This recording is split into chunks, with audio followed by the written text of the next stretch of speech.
to score easy baskets, that's when the tide turned and we were able to take the lead at the end of the game. Another one for Coach Lane. Congrats on the national championship.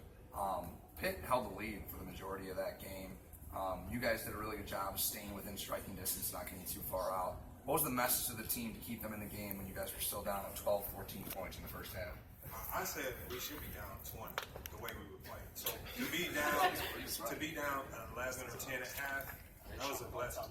So we were able to keep the game with that 9 to 11 point range.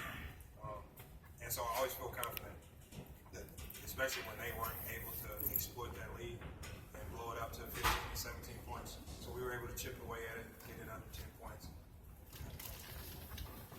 Michael, you finished 14 points, you were 5 of 6 from the field. What did you see in Pitt's defense that got you going? They had a lot of gaps in their defense. Like he said, we try to space the big out, bring him out of the paint.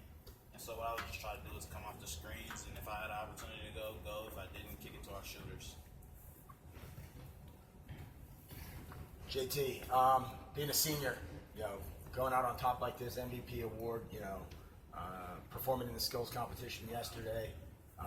What's it mean to you, at this point in your college career to have these awards that you can, hang on your resume, basically for the rest of your life? What's that mean to you? It means a lot.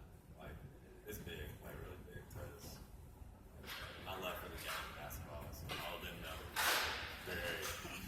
Very big. So to go out on top in the last year, it means a lot. I want to thank them, all of them, for riding with me, the president, Scott for creating it, them for coaching, and everybody for just playing hard. I appreciate you all. Thank you. Coach, it's still a relatively new program, and now you've taken your program to the top of club basketball. What does 2018 have in store for your team? I'm just going to try to find a better job. If I'm still coaching next year, if I'm lucky enough to be coaching, we still got a lot of talent coming back. And I've told these guys from the beginning of the season, I said, y'all should win the national championship, or at least be contenders. I've always told them that from day one.